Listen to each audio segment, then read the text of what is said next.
حضرت قبیب انصاری رضی اللہ تعالی عنہ۔ غزوہ احد کے چند ماہ بعد کا ذکر ہے کہ ایک دن رحمت عالم صلی اللہ علیہ وسلم مدینہ منورہ میں کسی جگہ صحابہ اکرام کی ایک جماعت کے درمیان رونق افروز تھے۔ دین اور دنیا کی باتیں ہو رہی تھی اور شمع رسالت کے پروانے حضور صلی اللہ علیہ وسلم کے ارشادات سے مستفیض ہونے کے لیے ہمتن گوش بنے ہوئے تھے۔ یکایک سرور عالم صلی اللہ علیہ وسلم پر نزول وحی کی کیفیت طاری ہوئی اور لسان رسالت پر یہ الفاظ جاری ہو گئے: علیک السلام یا قبیب، علیک السلام یا قبیب، اے قبیب تجھ پر سلام، اے قبیب تجھ پر سلام۔ صحابہ اکرام نے حیرت سے حضور صلی اللہ علیہ وسلم کی طرف دیکھا کہ آپ کیا فرما رہے ہیں۔ سرور عالم نے ان کی حیرت کو پہچان لیا اور ان سے مخاطب ہو کر فرمایا: قبیب کو اللہ کے دشمنوں نے قتل کر ڈالا، یہ جبرائیل مجھے اس کا سلام پہنچاتے ہیں۔ یہ شہید راہ حق جن کا سلام ان کے مقتل سے 300 میل دور روح الامین نے سرور عالم کو پہنچایا، اور جن پر خود سید الانام خیر الخلائق امام المرسلین نے سلام بھیجا، قبیلہ اوس کے چشم چراغ حضرت قبیب بن عدی انصاری تھے۔ وہ مدینہ منورہ کی ان خوشبخت ہستیوں میں سے تھے جنہیں ہجرت نبوت سے قبل اسلام کی سعادت عظمیٰ حاصل ہوئی۔ رحمت عالم صلی اللہ علیہ وسلم کے مدینہ منورہ میں نزول اجلال کے بعد انہوں نے فیضان نبوی سے خوب استفادہ کیا، یہاں تک کہ بہت جلد فضلاء صحابہ میں شمار ہونے لگے۔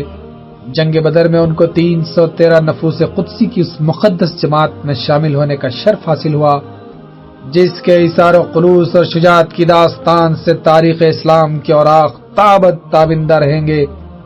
اس جنگ میں حضور صلی اللہ علیہ وسلم نے حضرت قبیب کو مجاہدین کے سامان کی نگرانی پر مامور فرمایا تھا، تاہم انہیں معرکہ کارزار میں اپنی تلوار کے جوہر دکھانے کا موقع بھی مل گیا اور انہوں نے مشرکین قریش کے ایک سربراہ رئیس حارث بن عامر بن نوفل کو جہنم واصل کیا۔ مختلف روایات سے معلوم ہوتا ہے کہ حضرت قبیب کو رسول اکرم صلی اللہ علیہ وسلم سے والہانہ عقیدت اور محبت تھی اور ان کے دل میں دین حق پر مٹنے کا جذبہ ہر وقت موزن رہتا تھا۔ حضور صلی اللہ علیہ وسلم بھی ان پر بڑی شفقت فرماتے تھے اور اسی بے پایہ شفقت نبوی نے انہیں ایک مثالی مرد مومن بنا دیا تھا۔ غزوہ احد میں مسلمان تیر اندازوں کی لغزش سے اہل حق کو جو نقصان اٹھانا پڑا تھا، کفار کے حوصلے اس سے بہت بڑھ گئے تھے اور اب وہ مسلمانوں کے خلاف نئے منصوبے بناتے رہتے تھے۔ مکہ اور اصفہان کے درمیان ایک مشرک قبیلہ بنو لحیان آباد تھا جو قریش کے حلیف قبیلے بنو حذیل کی شاخ تھا۔ سفر 4 ہجری میں بنو لحیان کے سردار سفیان بن خالد نے مسلمانوں کے خلاف ایک ذلیل سازش کی طرح ڈالی۔ ہوا یوں کہ غزوہ احد کے بعد مکے کی ایک مالدار قریشہ سلافہ بنت سعد نے اعلان کیا کہ جو شخص یثرب کے عاصم بن ثابت کو زندہ پکڑ کر لائے یا اس کا سر کاٹ کر میرے پاس پہنچائے، میں اس کو اعلیٰ نسل کے 100 اونٹ انعام دوں گی۔ اس اعلان کا پس منظر یہ تھا کہ سلافہ کے 2 بیٹے مصافہ بن طلحہ اور حارث بن طلحہ جنگ احد میں حضرت عاصم بن ثابت انصاری کے ہاتھ سے مارے گئے تھے۔ چنانچہ اس نے عہد کیا تھا جب تک اپنے شوہر اور بیٹوں کے قاتل کے عوض عاصم کے کاسہ سر میں شراب نہ پی لے گی، چین سے نہ بیٹھے گی۔ سفیان بن خالد لحیانی نے کچھ تو اس انعام کے لالچ میں اور کچھ مسلمانوں کو دکھ پہنچانے کے خیال سے قبیلے عزل اور قارہ کے چند آدمیوں کو گانٹا کہ وہ مسلمانوں کے بھیس میں مدینہ جائیں اور کہیں کہ ان کے تمام اہل قبیلہ اسلام قبول کرنے پر آمادہ ہیں، بشرطے کہ کچھ مسلمان ان کے پاس جا کر انہیں اسلام کی تعلیم اچھی طرح دے سکیں۔ اگر محمد مان جائیں صلی اللہ علیہ وسلم تو معلمین میں عاصم بن ثابت کو بھی شامل کرانے کی کوشش کریں۔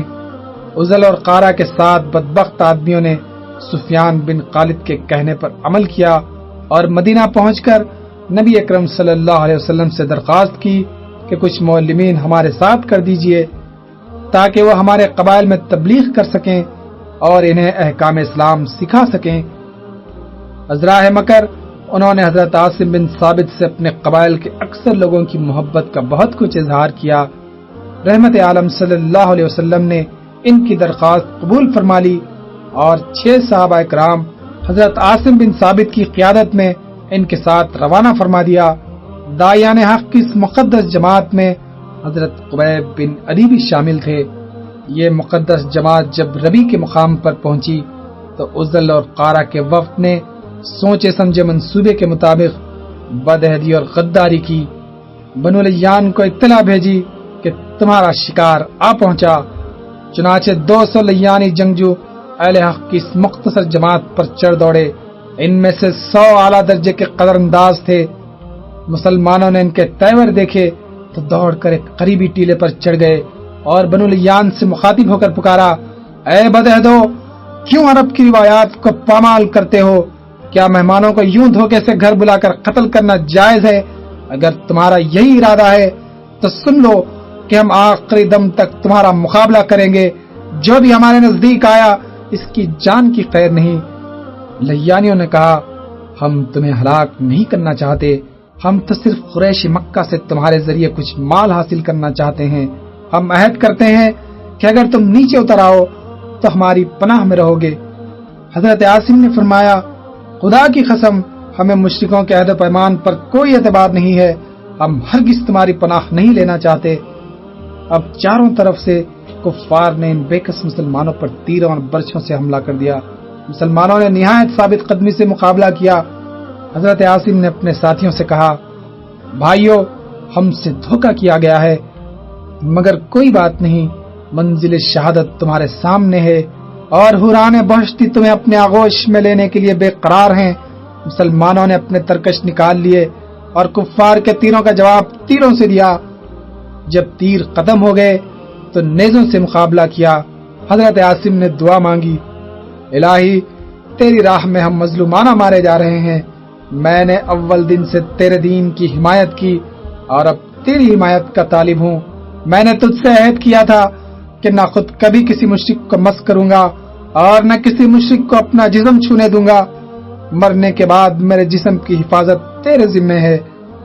اس کے بعد رجز پڑتے ہوئے دشمنوں میں گھس گئے اور اپنے 2 ساتھیوں کے ہمراہ رتبے شہادت پر فائز ہوئے۔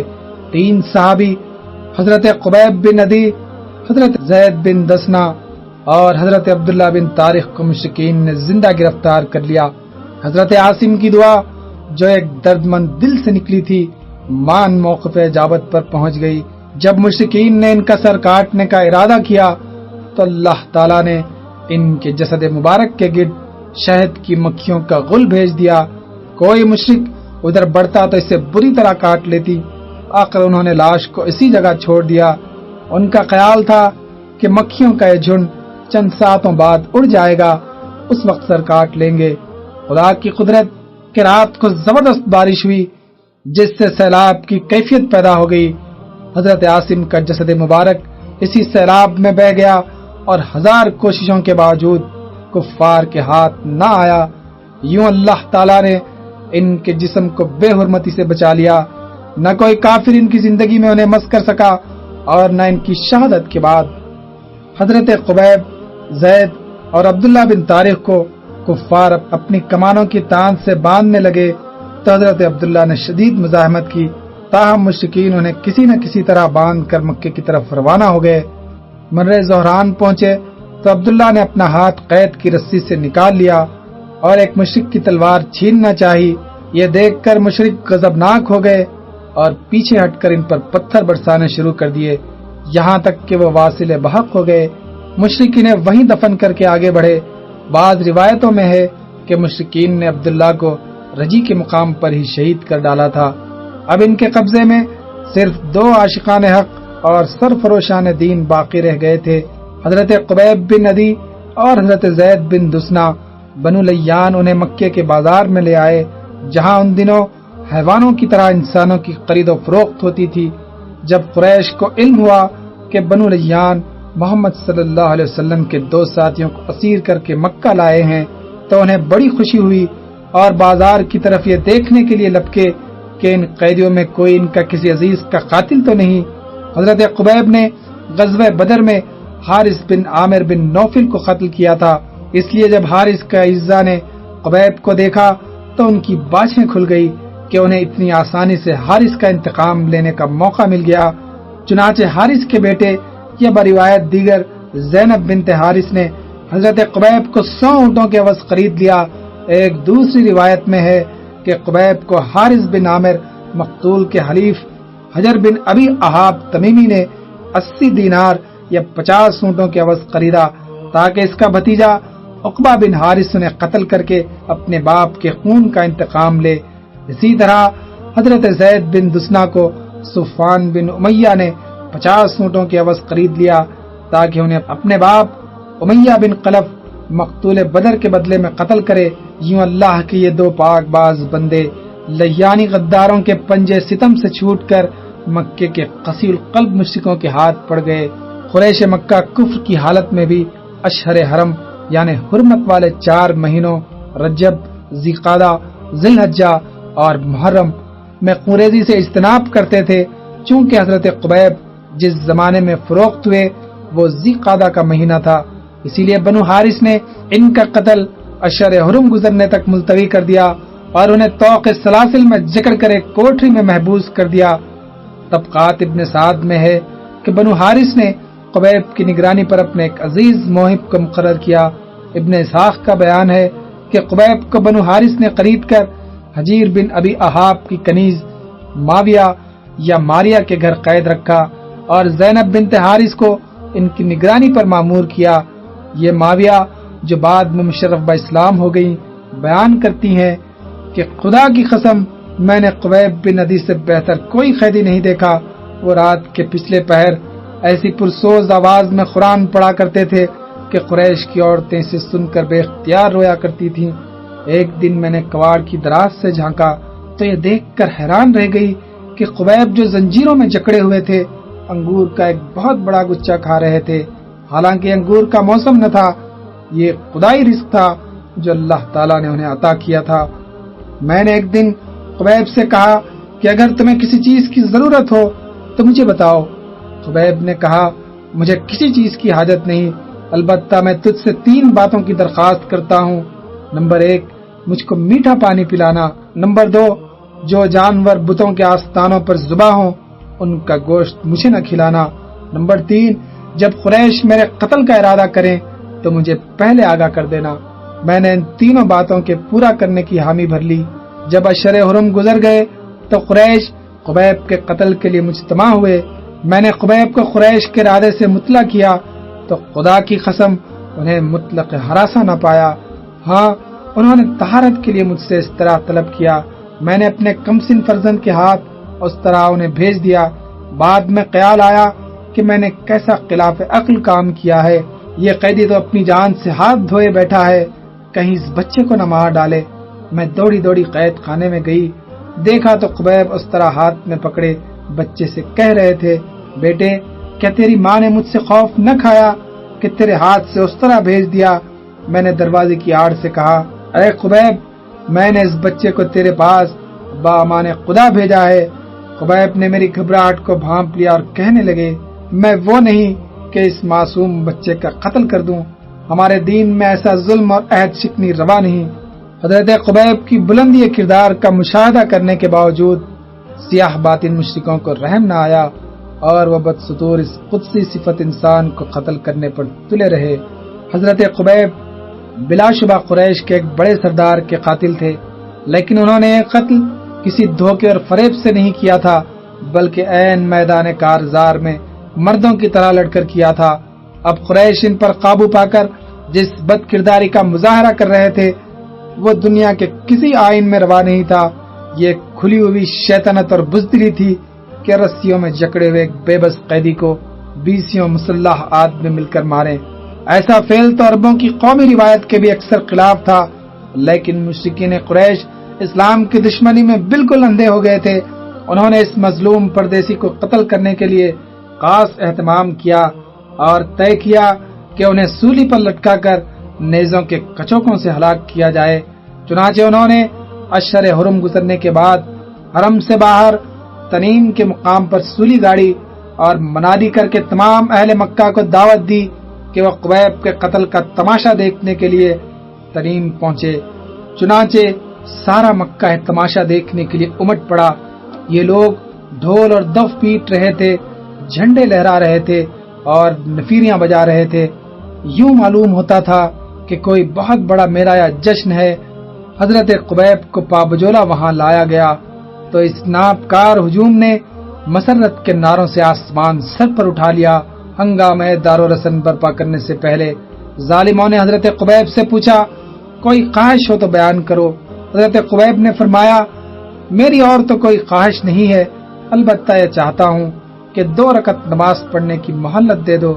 مشرکین نے کہا، پڑھ لو۔ حضرت قبیب فوراً نہایت خشوع و خضوع کے ساتھ نماز کے لیے کھڑے ہو گئے۔ 2 رکعت پوری ہو گئی تو فرمایا، میں نماز میں زیادہ وقت صرف کرتا، لیکن سوچا کہ تم لوگ سمجھو گے قبیب موت سے ڈر گیا ہے اور قتل کا وقت ٹال رہا ہے۔ اس کے بعد یہ شجاع ترین مرد مومن سولی کے نیچے جا کر کھڑا ہو گیا اور فی البدیہ اشعار پڑھے۔ لوگ جوق در جوق میرے گرد جمع ہو رہے ہیں، بڑے بڑے گروہ میرے قتل کا تماشا دیکھنے کھڑے ہوئے ہیں۔ یہ تمام لوگ مجھ سے عداوت نکال رہے ہیں اور جوش میں بھپرے ہوئے ہیں۔ میں اس مقتل میں دست و پابستہ کھڑا ہوں۔ قبائلی اپنے عورتوں اور بچوں کو میرے قتل کا تماشا دکھانے لائے ہیں۔ لوگ مجھے ایک اونچی لکڑی کے پاس لائے ہیں اور کہتے ہیں کہ اسلام کو چھوڑ دینے سے تیری جان بچ سکتی ہے، لیکن دین حق چھوڑنے سے مر جانا بہتر ہے۔ میری آنکھیں نمناک ہیں، لیکن میں صبر کروں گا اور دشمن کے سامنے نہ جھکوں گا، کیونکہ میں وصل حق سے شاد کام ہونے والا ہوں۔ موت کا مجھے ڈر نہیں ہے، ڈر ہے تو جہنم کی شعلہ وار خون چوسنے والی آگ کا۔ عرش اعلیٰ کے مالک نے مجھ سے خدمت لی ہے اور مجھے صبر و ضبط کی ہدایت فرمائی ہے۔ دین حق کے دشمنوں نے مار مار کر میرے گوشت کا بھرتا بنا دیا ہے۔ میں اپنی غریب الوطنی اور بے کسی کی فریاد اپنے خالق سے کرتا ہوں۔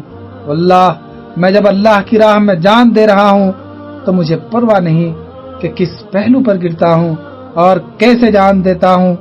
ذات باری تعالیٰ سے امید ہے کہ اگر وہ چاہے تو میرے جسم کے ہر ٹکڑے پر برکت نازل کرے۔ یہ اشعار پڑھنے کے بعد انہوں نے دعا مانگی، الہی ہم نے تیرے رسول کا پیغام ان لوگوں تک پہنچا دیا، تو اپنے رسول برحق کو ہمارے حال کی خبر پہنچا دے۔ یہ دعا مانگ کر انہوں نے آسمان کی طرف نظر اٹھا کر بزبان حال کہا، بجرمش توم میں کشند ہوگا اس تو نیز برسر بام آچا خوش تماشی۔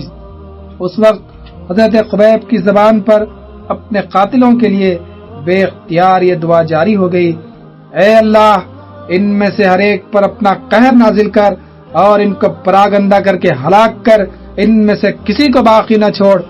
مشرکین قبیب بن ندی کی بد دعا سے اتنے خوف زدہ ہوئے کہ ان میں سے اکثر پہلو کے بل زمین پر لیٹ گئے۔ بعض ایک دوسرے کے پیچھے چھپتے پھرتے تھے، کچھ لوگ کانوں میں انگلیاں دے کر بھاگنے لگے اور بعض درختوں کی آڑ میں جا چھپے، کیونکہ یہی طریقے ان کے نزدیک بد دعا سے بچنے کے تھے۔ یہ منظر اتنا عبرتناک اور درد انگیز تھا کہ اس موقع پر موجود لوگوں کو مدت العمر یاد رہا۔ اس بد دعا کے بعد حضرت قبیب نے پھانسی کا پھندا اپنے گلے میں ڈال لیا۔ عروہ اور موسیٰ بن عقبہ سے روایت ہے کہ مشرکین نے جب حضرت قبیب کو سولی پر لٹکایا تو ان کو پکار کر اور قسم دے کر پوچھا، کیا تمہیں پسند ہے کہ محمد صلی اللہ علیہ وسلم تمہاری جگہ سولی پر ہوں اور تم اپنے گھر میں آرام سے بیٹھو؟ حضرت قبیب نے فرمایا، خدا کی قسم مجھے تو یہ بھی گوارا نہیں کہ محمد صلی اللہ علیہ وسلم کے پائے اقدس میں کانٹا چبھے اور میں اپنے گھر میں آرام سے بیٹھا رہوں۔ اس کے بعد کفار نے حضرت قبیب کو اسلام سے برگشتہ کرنے کی آخری کوشش کی، لیکن انہوں نے مشرکین کی ترغیب و تحریض کو پائے استحقار سے ٹھکرا دیا۔ ظالموں نے اب سولی کا رستہ کھینچ دیا اور ان کا منہ قبلے کی طرف سے پھیر دیا۔ اس وقت حضرت قبیب کی زبان پر یہ آیات جاری ہو گئیں، فَأَيْنَمَا تَوَلَّوْا فَثَمَّ وَجْهُ اللَّهِ، تم جس طرف رخ کرو اسی طرف اللہ کی ذات موجود ہے۔ بعض روایتوں میں ہے کہ حضرت قبیب نے اس موقع پر رسول اکرم صلی اللہ علیہ وسلم پر سلام بھیجا اور بارگاہ رب العزت میں دعا کی کہ وہ ان کے حال کی خبر حضور کو پہنچا دے۔ اب شقی القلب مشرکوں نے اس مرد وفا کے جسم پر نیزوں سے کچھوکے لگانے شروع کر دیے۔ دفتن خبیب کا منہ قبلے کے رخ ہو گیا۔ ابھی رمق جان باقی تھی۔ فرمایا الحمدللہ کہ اس نے میرا منہ اپنے گھر کی طرف پھیر دیا۔ کفار ان کے رقص بسمل کو دیکھ کر خوشی سے نعرے لگاتے تھے۔ انہوں نے بہت کوشش کی کہ خبیب کا چہرہ قبلے کی طرف سے پھیر دیں، لیکن ناکام رہے۔ بلاخر ایک مشرک نے ان کے سینے میں زور سے نیزہ مارا کہ جسم کے آر پار ہو گیا۔ اس وقت ان کی زبان پر کلمہ توحید جاری تھا۔ اسی حالت میں انہوں نے اپنی جان آفرین کے سپرد کر دی۔ بنا کر دند خوش رسم بقا کو خوں غلطی دن، خدا رحمت کریں عاشقان پاک تین کرا۔ اس کے بعد مشرکین نے اس شہید راہ حق کی لاش کو سولی پر ہی لٹکتا چھوڑ دیا۔ حضرت خبیب کے ساتھی حضرت زید بن دسنا کو صفوان بن امیہ نے خریدا تھا۔ بعض روایتوں سے ظاہر ہوتا ہے کہ صفوان نے انہیں اپنے غلام فستاس کے سپرد کر دیا تھا، جو انہیں حرم سے باہر تنیم کے مقام پر لے گیا اور بہت سے تماشائیوں کے سامنے شہید کر ڈالا۔ لیکن موسیٰ بن عقبہ اور کئی دوسرے اہل سیر نے لکھا ہے کہ حضرت خبیب اور حضرت زید بن دسنا ایک ہی دن اور ایک ہی جگہ شہید کیے گئے، اور یہی بات صحیح معلوم ہوتی ہے کیونکہ جو چیز حضرت خبیب کے فوری قتل میں مانع تھی وہی زید کے فوری قتل میں بھی حارث تھی، یعنی اشہر حرم۔ اس واقعے کے عینی شاہدوں کا بیان ہے کہ جب مشرکین حضرت خبیب اور حضرت زید کو پابجولہ تنیم میں لائے تو وہ دونوں ایسی بشاشت اور محبت سے بغلگیر ہوئے کہ کفار حیرت زدہ ہو گئے۔ پھر دونوں ایک دوسرے کو صبر استقلال کی تلقین کرنے لگے۔ کفار نے انہیں فوراً ایک دوسرے سے الگ کر دیا۔ جب حضرت خبیب شہید ہو گئے تو زید کو مقتل میں لائے۔ ابو سفیان نے ان سے پوچھا، اے زید، تجھ کو خدا کی قسم سچ سچ بتا کہ کیا تم یہ پسند نہ کرو گے کہ تمہارے بجائے محمد کی گردن مار دی جائے صلی اللہ علیہ وسلم، اور تم اپنے اہل و عیال میں خوش و خرم رہو۔ ابن اسحاق اور ابن ہشام کا بیان ہے کہ اس مرد حق نے بھی انہیں ویسا ہی جواب دیا جیسا کہ حضرت خبیب دے چکے تھے۔ فرمایا معاذ اللہ، میں تو یہ بھی نہیں چاہتا کہ محمد صلی اللہ علیہ وسلم کے پائے اقدس میں کانٹا چبھے اور میں چین سے بیٹھا رہوں۔ ابو سفیان نے اپنے ساتھیوں سے مخاطب ہو کر کہا، تم نے دیکھا محمد کے ساتھی جس قدر محبت اس سے کرتے ہیں اس کی مثال نہیں ملتی صلی اللہ علیہ وسلم۔ اس کے بعد ایک ظالم نے حضرت زید کے قلب پر نیزہ مارا جس نے ان کے دل کو چھید ڈالا اور ان کے منہ سے ایک بلند آواز اللہ اکبر کی نکلی۔ اب صفوان کا غلام فستاس آگے بڑھا اور اس نے ان کا سر کاٹ لیا۔ یوں وہ مرد حق بھی اپنے مولا حقیقی سے جا ملا۔ حضرت خبیب نے اپنی شہادت سے پہلے اللہ تعالیٰ سے دعا مانگی تھی کہ وہ ان کے حال کی خبر اپنے حبیب کو پہنچا دے۔ اللہ عز و جل نے ان کی یہ دعا قبول فرما لی اور حضور کو اسی وقت اس سانحہ جاں-گداز کی اطلاع وحی کے ذریعے ہو گئی۔ حب نبی حضرت زید بن حارثہ فرماتے ہیں کہ میں بھی اس وقت مجلس نبوی میں حاضر تھا۔ آپ پر ایک آثار وحی ظاہر ہوئے اور آپ نے فرمایا خبیب کو اہل شرک نے شہید کر دیا اور جبرائیل میرے پاس ان کا سلام لائے ہیں۔ ابن جریر طبری اور حافظ ابن حجر اسقلانی کا بیان ہے کہ اس واقعے کے بعد ایک دن نبی کریم صلی اللہ علیہ وسلم نے حضرت عمر بن امیہ زمری سے فرمایا کہ مکہ جا کر خبیب کی لاش کا پتہ لگاؤ اور اسے سولی سے اتارو۔ حضرت عمر بہت تیز رفتار تھے۔ وہ دن رات ایک کر کے مکہ پہنچے اور رات کی تاریکی میں اس مقام پر گئے جہاں خبیب کی لاش سولی پر لٹکی ہوئی تھی۔ انہوں نے درخت پر چڑھ کر سولی کی رسی کاٹی، لاش زمین پر گری۔ حضرت عمر کا ارادہ تھا کہ خبیب کے جسم اطہر کو مدینہ اٹھا لے جائیں، لیکن جب وہ درخت سے نیچے اترے تو یہ دیکھ کر نقش بدیوار بن گئے کہ لاش غائب تھی۔ بولے کیا زمین نگل گئی؟ ایک دوسری روایت میں ہے کہ خبیب کی شہادت کے چند دن بعد رحمت عالم صلی اللہ علیہ وسلم نے صحابہ کرام سے فرمایا کون شخص ہے جو خبیب کی لاش کو سولی سے اتار لائے اور جنت کا حقدار بن جائے؟ حضرت زبیر بن العوام اور حضرت مقداد بن الاسود بیک وقت اٹھے اور عرض کیا یا رسول اللہ یہ کام ہم کریں گے۔ چنانچہ دونوں چھپتے چھپاتے مکہ پہنچے۔ جب رات کو خبیب کے مقتل میں گئے تو یہ دیکھ کر حیران رہ گئے کہ ان کی لاش سولی پر بالکل تر و تازہ ہے۔ ایسا معلوم ہوتا تھا کہ اسی دن واصل بحق ہوئے ہیں۔ ان کا ایک ہاتھ اپنے زخم پر تھا جس سے خون ٹپک رہا تھا، حالانکہ ان کو شہید ہوئے 40 دن گزر چکے تھے۔ حضرت زبیر نے لاش کو سولی سے اتارا اور اسے اپنے گھوڑے پر رکھ کر حضرت مقداد کے ہمراہ مدینے کا رخ کیا۔ صبح ہوئی تو قریش کو کسی ذریعے سے اس واقعے کا علم ہو گیا، چنانچہ بہت سے مسلح مشرک اونٹوں پر سوار ہو کر حضرت زبیر اور مقداد کے تعاقب میں روانہ ہوئے۔ حضرت زبیر نے سواران قریش کو اپنے سر پر پایا تو انہوں نے حضرت قبیب کی لاش گھوڑے سے اتار کر زمین پر رکھ دی۔ زمین فوراً اس لاش کو نگل گئی، چنانچہ اسی وجہ سے حضرت قبیب کو ولی الارض کے لقب سے پکارا جاتا ہے۔ اب حضرت زبیر قریش کی طرف متوجہ ہوئے اور للکار کر کہا، اے مشرکین قریش، تمہیں ہم پر دھاوا بولنے کی جرت کیسے ہوئی؟ کیا تم نہیں جانتے کہ میں عوام کا بیٹا اور عبد المطلب کا نواسا ہوں؟ یہ میرا ساتھی شیر بیش شجاعت مقداد بن الاسود کندی ہے۔ ہم اپنے گھروں کو لوٹ رہے ہیں اور تمہارا کوئی نقصان نہیں کیا۔ اگر تم تیروں سے لڑنا چاہتے ہو تو ہم تیروں سے لڑیں گے، تلواروں سے لڑنا چاہتے ہو تو ہم بھی تلواروں سے لڑیں گے۔ واللہ جب تک ہماری جان میں جان ہے ہم تمہیں نزدیک نہیں پھٹکنے دیں گے۔ مشرکین قریش نے جب دیکھا کہ یہ مردان حق مرنے مارنے پر آمادہ ہیں تو وہ ان سے کوئی تعرض کیے بغیر واپس چلے گئے۔ حضرت زبیر اور مقداد نے جب دربار رسالت میں حاضر ہو کر سارا واقعہ بیان کیا تو حضور بہت مسرور ہوئے اور فرمایا کہ جبرائیل امین نے مجھے بتایا ہے کہ اللہ تعالیٰ کے فرشتے تم دونوں پر فخر کرتے ہیں۔ حضرت قبیب اور رجی کے دوسرے شہیدوں پر ہزاروں سلام۔ انہوں نے اپنے خون سے صفحہ تاریخ پر استقامت و عزیمت کی ایک ایسی داستان رقم کی جو ابد الاباد تک قلوب مردہ میں ایمان اور یقین کی حرارت پیدا کرتی رہے گی۔ یہ شہادت گئے الفت میں قدم رکھنا ہے۔ لوگ آسان سمجھتے ہیں مسلمان ہونا۔